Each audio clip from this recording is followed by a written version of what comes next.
Baie dankie Marina, en baie dankie vir elkeen van die wat so lekker kan saam sing. Vriende, jy kan die Bybels oopmaak by Johannes 1, ek gaan nie net een teks van vanoggend lees nie, ek gaan so 'n klompie tekste ingryp. Ek gaan hoofsaaklik bietjie verder praat van laasweek af. Ek het laasweek gesê dat daar's altyd 'n groot ding in die media en op YouTube, daar's altyd 'n klomp goed en as jy dink as jy een keer na een van hulle gekyk het, dan kom hulle heeltyd by jou op. As jy enigiets oopmaak oor enige conspiracy theory, of daar nou buiteruimtelike wesens is en wat ook al, dan kom die goed heeltyd by jou YouTube op. So ek waarsku, moenie gaan kyk na een van hulle nie, want dan daar's heeltyd mense wat altyd 'n klomp teorieë het van hoe daar komplotte is en hoe daar goed is wat in die agtergrond bewerk word deur 'n klompie mense en wat jy sien nie altyd is wat die waarheid is nie. En ek is besig om weer bietjie die boeke op te tel en een van die boeke wat ek lees is The Divine Conspiracy van Dallas Willard, waar sy hele teorie is, maar God het sy eie beplanning, hy het sy eie agenda en dan kom hy daarmee uit dat God se agenda, God se plan is, sy plan vir hierdie skepping is Jesus Christus.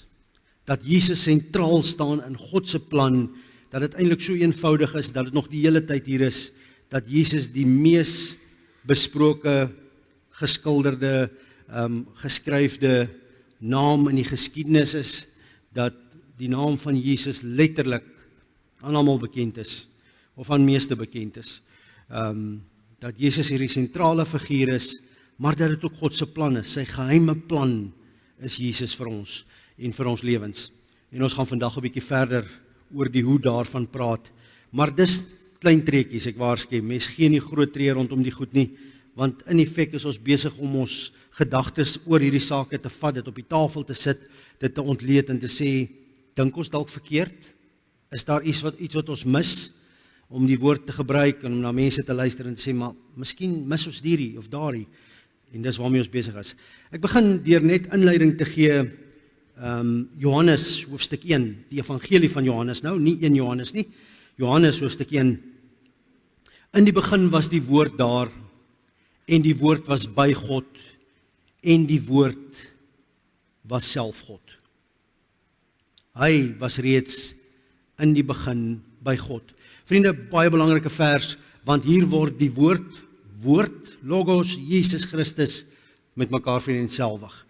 Woord word met 'n hoofletter geskryf, God se woord, maar hier is 'n besonderse konneksie, dat die woord ook Jesus is.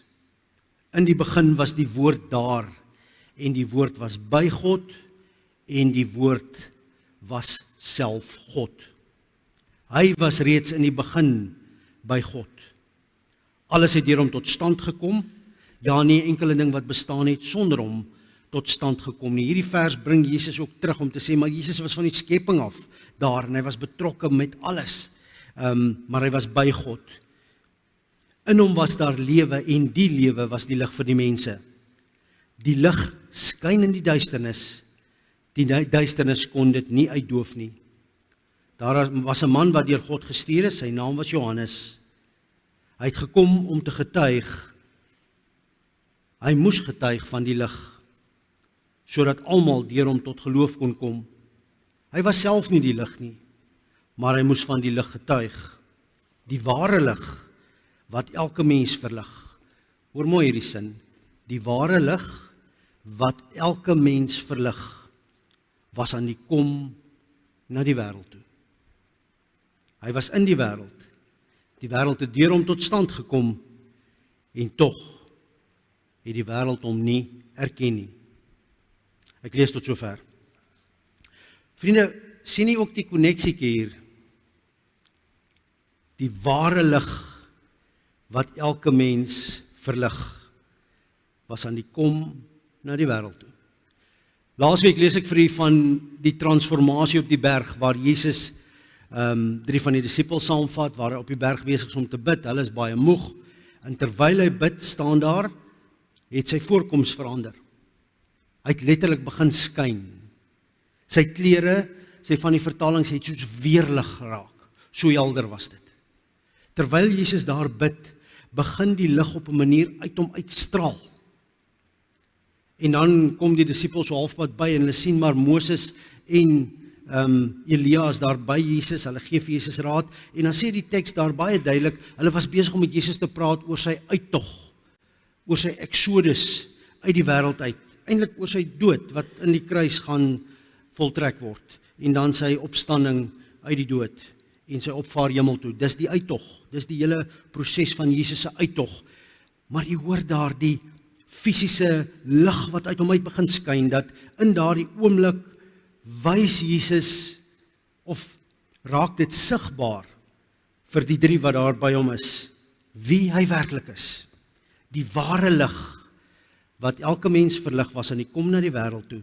Hy was in die wêreld het deur hom tot stand gekom, en tog het die wêreld hom nie herken nie. Daardie oomblik van die transformasie raak vir 'n oomblik iets sigbaar, maar dan staan daar ook by, die disippels het so geskrik, hulle het vir niemand eers daarvan vertel nie. Dis eers later wat hulle daarvan vertel. Vriende, God het 'n geheime plan vir die skepping. God het 'n geheime plan as hy vir Jesus stuur. God het 'n geheime plan vir die kerk. En soos ek laasweek gesê het, hierdie as waarom alles draai is Jesus Christus. Maar nou is daar blokke. Daar's denkblokke, daar's hindernisse wat maak dat dit nie so maklik is nie. As jy met enige iemand praat wat hulle pad in die geloof stap, dan sal hulle vir jou sê, jy weet, ek het so entoesiasties tot bekering gekom en ek het gedink, nou gaan ek die Here daarom dien, nou gaan ek daarom vir die Here dien soos hy nog nooit gedien is nie. Ek wil net voluit die Here dien. En dan sal baie mense vir u sê, seker maar almal, maar dit sukkel. Dit sukkel en ek het nooit besef daar is soveel dinge nie. Dallas Willard begin die ding van 'n kant af en hy begin praat hieroor en hy sê, een van die redes hoekom ons sukkel dat Jesus die lig is wat ons lewens kom verlig, dat Jesus as 'n ware die bron van lig in ons lewens raak, is misinformasie. Goed bedoelde idees, wat mense gedink het, maar hier is die pad. Kom ons doen dit. Baie keer verhoed hierdie gedagtes vir ons, om in hierdie ware lewe saam met Christus in te gaan. Om die lewe wat Jesus bedoel het vir sy kerk te begin leef. Ek is baie met begrafnisse besig en baie keer as ek 'n begrafnis hou, sal jy hoor dat ek die volgende woorde sê. Ek sal baie keer, en veral as ek bietjie buite die kerk, ons gemeente is, of op 'n ander plek, iemand vir my vra vir 'n roudiens, sal ek vir hulle baie keer sê, want is vreemde mense, daar sit baie keer so 3 van die gemeentelede wat daai persoon geken het, wat van hier was, maar daar sit mense van buite, en dan sal ek baie keer vir daardie mense sê, die kerk is vandag besig om iets te verkondig, wat die eerste kerk nie geglo het nie. En dan kyk hulle my so. En dan sê ek, maar die kerk het begin om Jesus se evangelie te herdefinieer, te hervertolk, oor te vertel op 'n manier wat die eerste kerk nie geglo het nie. En dan gaan ek na Johannes 11 toe, waar Jesus vir Martha en Maria sê, ek is die opstanding en die lewe. As jy 'n gelowige is, as jy in my glo, dan leef jy al sterwe jy. As jy 'n gelowige is en jy leef in my, gaan jy in aller ewigheid nooit sterf nie. En dan bring ek hierdie twee bymekaar, dat die ewige lewe nooit bedoel was vir daar eendag ver nie. En dan is die eerste misinformasieblok, die eerste well-intended of kultuurding, of dat die kerk op 'n roete gaan, en goed bedoel, ons moet nou almal tot bekering bring. En dan spring die kerk weg en hulle doen 10.000 goed, en hulle het goed wat met reuse sukses mense inhark in die koninkryk van God, en dis alles goed en wel, maar ongelukkig nie goed genoeg deurdink nie, want baie keer is al wat daardie ding probeer, of daardie stuk energie, of poging, of revival probeer, is net om mense tot bekering te bring. Iemand sê, dis so goed, jy koop 'n voertuig, en hulle lewer die voertuig daar af. Hy word nie gery nie, hy word daar afgelaai. Moet een van hierdie plat trokkies kom, laat loop hulle hom net daar af, hulle laat staan hom daar in jou erf. Pragtige voertuig, maar die voertuig kan nie ry nie. Hy kan nie 'n meter op sy eie stoom nie. Die voertuig is joune, hy staan daar, hy is jou eiendom, jy het betaal vir hom, hy is pragtig, jy was hom elke week, jy poleer hom. En Dallas Willard kom sê, die evangelie wat die kerk baie keer dryf in die kerk is vir mense om te glo, sodat hulle eendag kan hemel toe gaan. Maar vir hier en vir nou, niks. Das dit maar net 'n ding van, lees jou Bybel, bid elke dag, doen hierdie klompie goed, laat jy net nie hemel toe gaan nie. Maar okay, dis ook heeltemal reggie, want as jy glo, gaan jy hemel toe gaan, en dan stop dit net daar. En nou kom 'n ou op 15 tot bekering, maar hy gaan op 85 dood. So vir die volgende 70 jaar, wil die kerk nou net vir daai persoon heeltyd sê, glo sodat jy kan hemel toe gaan, glo, en dan begin mense langs die pad sê, maar hier's fout. Was die geloof nie bedoel vir die lewe nie? Gaan geloof net oor eendag hemel toe gaan? Dallas Willard sê, dis so goed, daai kar wat nie loop nie, jy gaan neem die beste versekering onder die son uit vir daai voertuig. Dis versekering vir ander voertuie, dis vir Sasria, dis vir haalskade, dis vir weerligskade, dis vir brandskade, dis vir diefstal. Jy neem die beste versekering onder die son uit vir hierdie voertuig wat nie kan loop nie. Want jy wil net die voertuig bou, maar die voertuig doen vir jou nou, tot en met jou sterwe, 0. Dit kan mos nie. Dit kan mos nie die evangelie wees wat Jesus Christus gewag het vir eeue om vir die disippels te kom vertel nie. Dit kan nie die evangelie wees waarvan daar gesê word dat die engele het met afwagting gesit om te hoor wat hierdie evangelie is wat God bring. Die wêreld, alles smag oor hierdie, alles gaan nie om. Dit kan nie wees nie. So vriende, miskien moet ons vir mekaar sê, dis een van die hindernisse.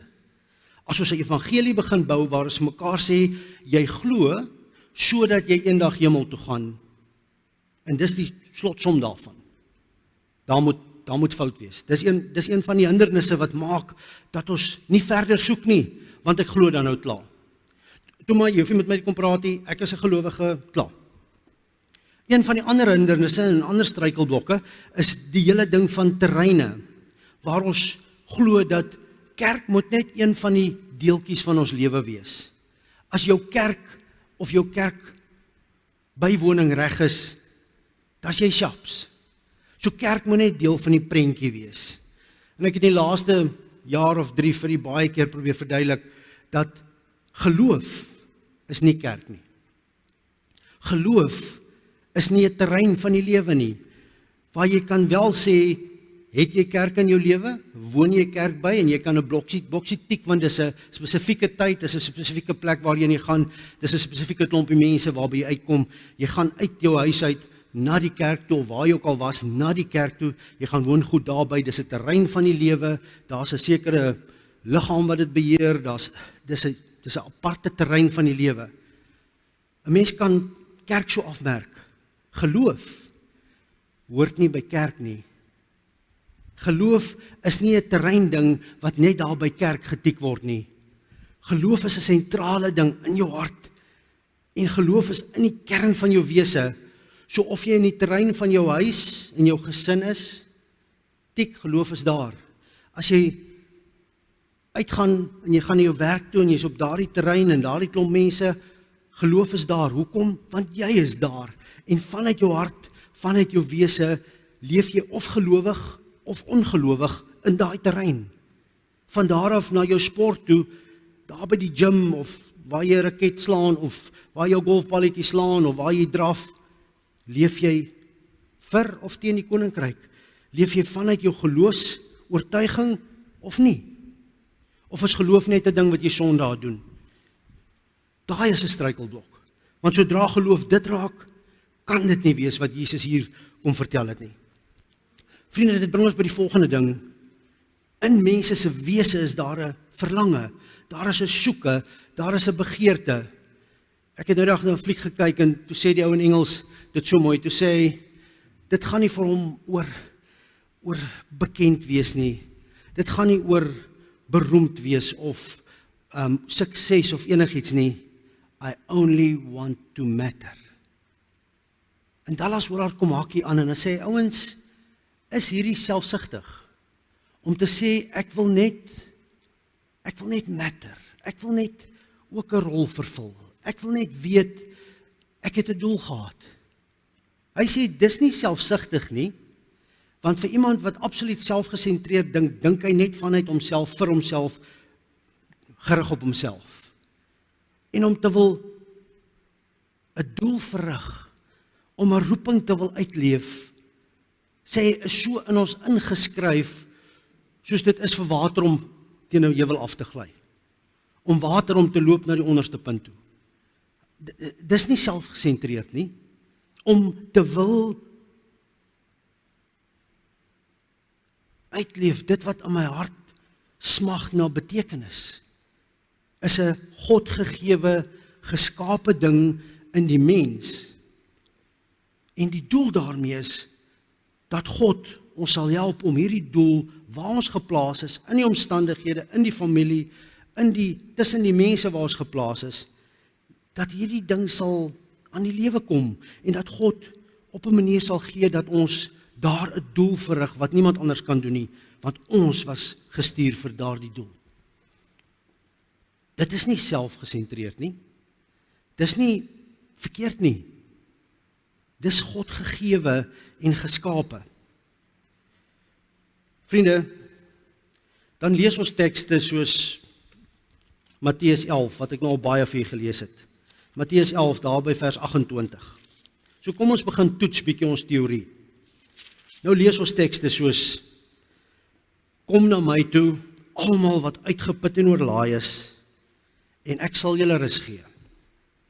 Neem my juk op julle, leer van my, want ek is sagmoedig en nederig van hart, en julle sal rus kry vir julle gemoed.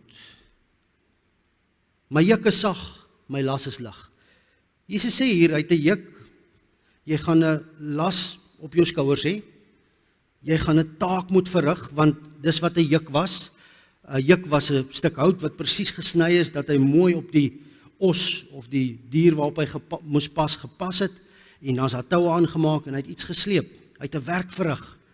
So, jy gaan 'n werk kom verrig, sê Jesus hier, maar kom na my toe, want ek, sê Jesus, sal vir jou rus gee. Neem my juk op julle, leer van my. Jesus was in die wêreld is deur hom geskep, maar die wêreld het hom nie erken nie. Vriende, die evangelie word verkondig, die duiwel rus nooit, want onmiddellik probeer hy blokke inbou, onmiddellik probeer hy vir ons van die pad afvat. En dan is daar pogings, dan kom mense en dan sê hulle maar, oké, wat gaan ons nou doen? Kom ons dink gou. Miskien moet ons weer van vooraf begin, miskien moet ons die wette van die Here ten volle doen. En dan begin ouens hierdie ding doen, dan begin hulle elke liewe wet wat hulle lees, probeer hulle nou reg doen. Hulle begin met die 10 gebooie, jy mag nie dit nie, jy mag nie dit nie, jy mag nie dit nie, en nou noem hulle die lysie vir hulle self op. Maar ongelukkig bly dit nooit daar nie, want nou lees jy hierdie wette en dan kort voor lank begin lees jy in die Ou Testament 'n paar ander goed. Nou, hoe nou? Want hier staan, jy mag nie dit doen nie, jy mag nie dit doen nie, jy mag nie dit doen nie. En ek wil nou so graag die Here ten volle dien, en ek het nou op hierdie pad gegaan om elke liewe reeltjie wat hy vir my sê, jy mag nie, jy mag nie, jy mag nie, ek wil dit alles nou doen. Vriende, dan begin klim hy lysie van jy mag nies. Want waar trek jy die lyn? Want in die Ou Testament is daar baie opdragte oor baie goed. Gaan lees maar Deuteronomium, Levitikus, gaan lees vir Numeri. Dis reëls rondom die tempeldiens, rondom die dit. Ek het op 'n stadium 'n ouderling gehad, nie in hierdie gemeente nie, in een van die voriges, wat vir my vir 6 weke na mekaar by die deur gewag het. As ek al by die konsistorie uitkom en ek wil in die kerk inkom, dan gryp hy my. En dan beklei hy. Hy het nie vrede oor hierdie saak nie. En toe nog die kersie op die koek. Toe gaan ons nog 'n braai een Sondag by die kerk. En toe het hy glad nie meer vrede oor die saak nie, want hier staan in die Ou Testament, en dan ruk hy die tekste vir my uit. Hier staan, jy mag nie 'n vuur aansteek op die Sabbat nie. En hier kom julle wragtig. En julle nooi die hele gemeente en sê, kom steek vure aan. Kom braai vir julle 'n vleisie. En nou vat ons die tekste en ons verduidelik vir hom. En ons kom in Kolossense en ons verduidelik vir hom, sien jy hier, dat hier staan dat daardie wette is nie meer vir ons van toepassing nie. Daar aan die einde van Kolossense 1, einde van Kolossense 2, gaan lees bietjie daar. Daar staan duidelik, hoekom sit jy dan nie jou mond hier aan nie, en vat jy nie daar aan nie, dis goed wat bedoel was, vir 'n mens om te gebruik, maar die ware sonde kom vanuit die hart uit.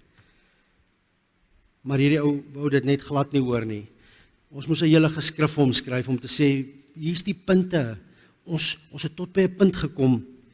Intussen het ek 'n ander versie ontdek wat baie duidelik dit sê, en Jesus sê dit self, daar in Markus 16 vers 16, Jesus is besig om 'n ander saak te verduidelik, maar dan word dit so terloops gesê, ek gaan gou so 'n bietjie van die ander saak ook vir julle lees. By the way, Markus was die eerste evangelie, daarna die ander 3 geskryf, en Johannes was die laaste evangelie wat geskryf is. Ekskuus nie Markus nie, ekskuus, Lukas. Ek wil nou net sê, hier's fout. Lukas 16 vers 16, ek lees gou vir ons. Wat staan hier?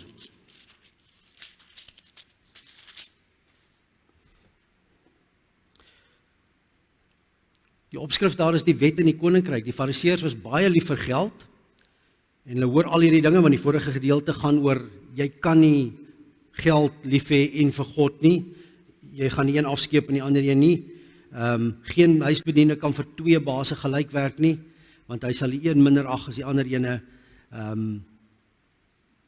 vir die een meer oor hê, is vir die ander een afskeep.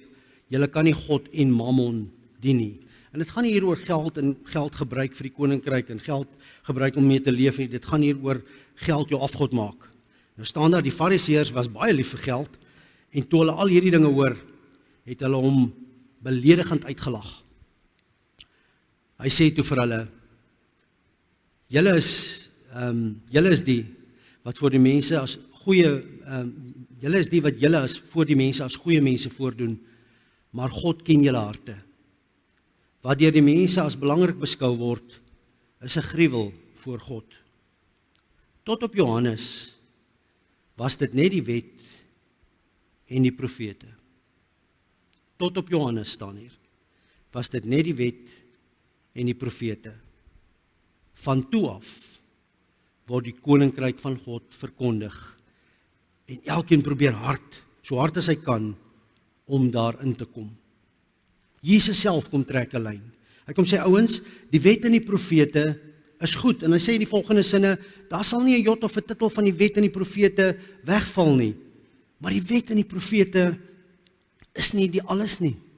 Die wet en die profete het 'n doel gehad, en daardie doel was om eintlik die sonde uit te wys. Vertel Hebreërs vir ons, die wet kom wys vir ons wat sonde is.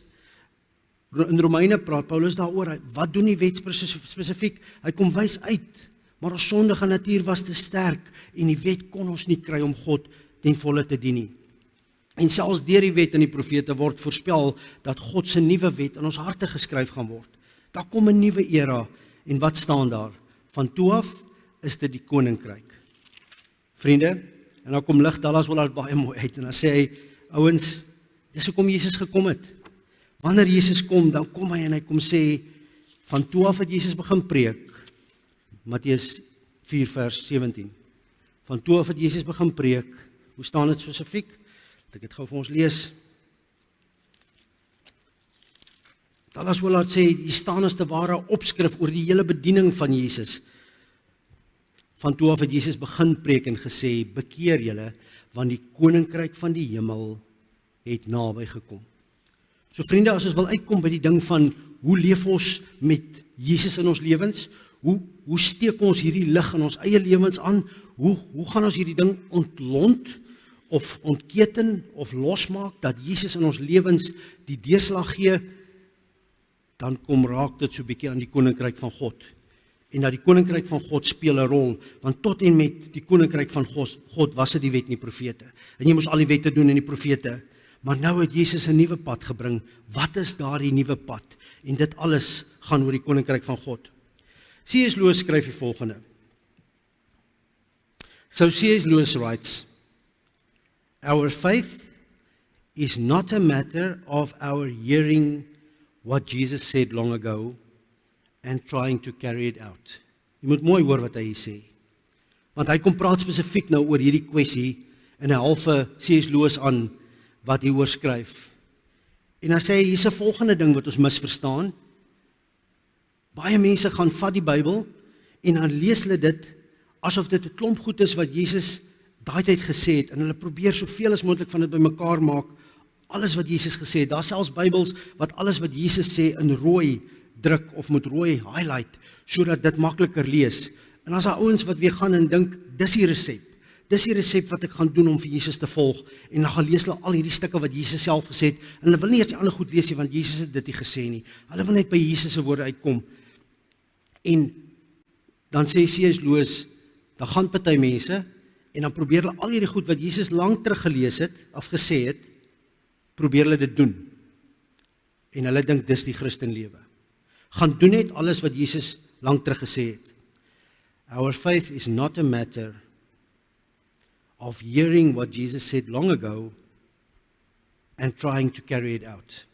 Rather, the real Son of God is at your side.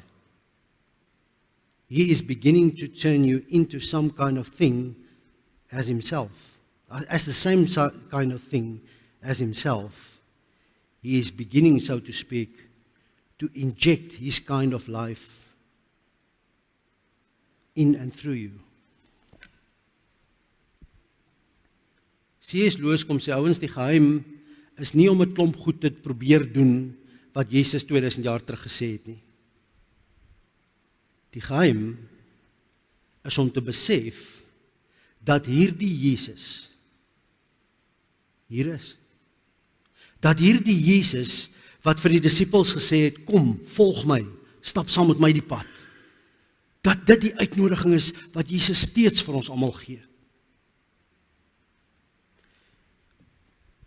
Gys van Skoor het so mooi verduidelik, wanneer Lukas sy evangelie skryf, dan sit Lukas, wat 'n dokter was, sy praktyk as dokter bietjie een kant toe, en hy soek 'n borg, iemand wat hom sal sy salaris betaal, sodat hy homself kan instudeer, dat hy met soveel mense kan gaan praat as wat hy kan, want hy wil hierdie verhaal van Jesus, van wat Jesus gesê en gedoen het, van die begin af, wil hy so noukeurig as moontlik neerskryf. Hy wil 'n komplete, volledige weergawe probeer skryf hiervan, en dan kry hy iemand met die naam van Theophilus, wat hom borg, wat vir hom sê, Lukas, ek sê jou salaris betaal, ek sê vir jou sorg dat daar kos op die tafel is, jy gee jou aandag vir hierdie saak, ek is met jou. En Lukas gaan span al sy energie in, en hy kry 'n klomp ouens om hom te help, en nou is hy besig om te skryf. En dan begin hy die evangelie van Lukas, of volgens Lukas, as volg. Hooggeagte Theophilus, daar is baie wat onderneem het om 'n verhaal te skrywe van die dinge wat onder ons gebeur het. Hulle het dit opgeteken soos dit aan ons oorgelewer is deur die mense wat van die begin af ooggetuies en dienaars van die woord was. Daarom het ek dit ook goed gedink om self alles stap vir stap van vooraf te ondersoek en die verhaal noukeurig in die regte volgorde neer te skryf. So kan jy te wete kom dat die dinge waaroor u onderrig is, heeltemal betroubaar is. Theophilus, ek gaan vir jou weergawe skryf oor al hierdie dinge wat Jesus van die begin af gedoen het. Baie gepoog om dit te doen. Julle weet, Lukas het 'n tweede boek geskryf. En dan lig Gys van Skoor in sy boekie dat ons het Jesus verkeerd verstaan. Ons het ons misgis oor Jesus, is die boekie se naam. Dan lig hy hierdie gedeelte so mooi uit en dan sê hy, hoe skryf Lukas nou verder wanneer Jesus weg is? Wanneer Jesus opgevaar het hemel toe, wanneer hy nie meer fisies hier is nie. My eerste boek begin hy Handelinge skryf, My eerste boek, Theophilus, het ek geskrywe oor alles wat Jesus gedoen en geleer het van die begin af. Die Griek sê, oor alles wat Jesus begin doen het. En dan los hy dit oop. Hy sê nie, Theophilus, ek het vir jou begin skryf oor alles wat Jesus gedoen het in my evangelie, en nou is hy weg en nou skryf ek oor die kerk nie. Hy begin die boek oor Handelinge, wat die Handelinge van die apostels is, en eintlik maar hoe die kerk ontstaan, en dan sê hy, geagte Theophilus, ek het begin skryf oor alles wat Jesus begin doen het. Wat is die implikasie? Ek skryf verder oor alles wat Jesus verder gedoen het. Dis wat hy in die Grieks insinueer. Geagte Theophilus, nou skryf ek verder, want ek wys vir jou hoe Jesus verder werk saam met die kerk. Baie keer sal mense sê, ek wens ek kon soos Petrus wees, wat net verby die persoon stap wat daar siek lê, en Petrus se skade weer val op die persoon, nou raak die persoon gesond. Dit sal hom wonderlik wees. Dan is dit 'n begeerte na mag, maar dis nie omdat Petrus se skade weer so superpowered was nie. Dis omdat Jesus so teenwoordig was. Dis omdat Jesus letterlik daar saam met Petrus stap en die teenwoordigheid van Christus daar by Petrus is, dat selfs wanneer sy skade weer op hierdie persoon val, die persoon gesond word. En dis wat Dallas oral probeer uitlig om te sê, liewe broers en susters, Jesus nooi ons van die begin af om deel te raak hiervan, dat Jesus Christus nooit weg is nie, dat Jesus Christus moes opvaar, sodat die Gees uitgestort kan wees, sodat hy nou oral gelyktydig kan wees. Efesiërs 4 vers 10 in die Afrikaanse vertaling sê dit mooi, hy het opgevaar bo die hemele, sodat die heelal nou deur sy teenwoordigheid gevul is. Broers en susters, Jesus nooi vir ons om deel te kom raak van hierdie missie van hom. Maar dit is nie 'n missie wat weer 'n klomp wette voor ons kom neerlê en sê, doen net hierdie 410 goedjies en jy shops nie. Dis nie 'n missie wat vir ons kom sê, man, gaan lees asseblief hierdie ou geskrifte, probeer dit onthou en probeer maar so doen. Dis nie die uitnodiging nie. Die uitnodiging is Jesus self. Jesus self wat graag in my, deur my, sy koninkryk wil kom vestig. Obviously, volgende preek onmiddellik, maak notas, waar God se koninkryk inkom, is daar reeds 'n koninkryk, my eie, en hier gaan 'n botsing van koninkryke wees. Pieter Scazzero skryf mooi, waaroor gaan dit werklik, oor wie Jesus werklik is, die opgestane Here wat saam met ons wil leef, wie God werklik is. Die tweede een in hierdie verhouding is ek en jy, en so, dit gaan oor wie Jesus werklik is, dit gaan oor wie ek werklik is. En dan die derde punt van ons geloofspad sê hy, wie werklik God is. Want die oomblik wanneer ons God se koninkryk in ons lewens toelaat, bots hy vinnig teen 'n klomp ander goed. Jesus nooi ons en sê, kom neem my juk op julle, ek wil julle verander, ek wil julle op 'n pad lei en wees maar gewaarsku, daardie pad is die pad van die kruis. Om Jesus te volg is om jou kruis te dra, die woord sê dit. So dis nie 'n oorwinningspad in die sin van, jy raak nie meer siek nie, jy het nie meer probleme nie, jy het geen issues nie, jy het geen dinge van die verlede wat jou seer gemaak het, dit verdwyn, dit is glad nie dit nie. Dis juist God wat jou inlei in jou gebroke lewe en in jou gebrokenheid in. God wat wil hê jy moet eerlik raak oor 'n klomp goed en jy op hierdie pad begin vat en Jesus sê, is jy bereid om my te volg? Ek sal saam met jou gaan. Stap saam met my. Leer, leef saam met my, want my juk is sag, my las is lig. Kan ek maar sê dat daardie las baie keer nie lig is nie? Want die oomblik wanneer jy nie Christus se kruis op jou wil neem nie, maar jy beklei met alles wat jy het teen hierdie kruis wat op jou skouer is, dan is dit nie lig nie. Dan maak jy dit vir jouself 10 keer swaarder. Dan is dit nie maklik nie. Jy moet insak en die juk op jou skouers neem. Dan sê ou gelowiges vir ons, dit gaan jou nie baat om te veg teen die kruis wat Christus op jou skouers lê nie. Dit gaan vir jouself dit net moeiliker maak, want Christus sal miskien dit los, maar hy gaan jou terugbring, en hy gaan jou terugbring tot jy daai kruis op jou skouers sit. Dit baat jou baie meer om vrede te hê en vrede te maak met die kruis wat Christus op jou lewe laai, en dan daardie pad te stap. Vriende, ek dink dit is genoeg vir vandag.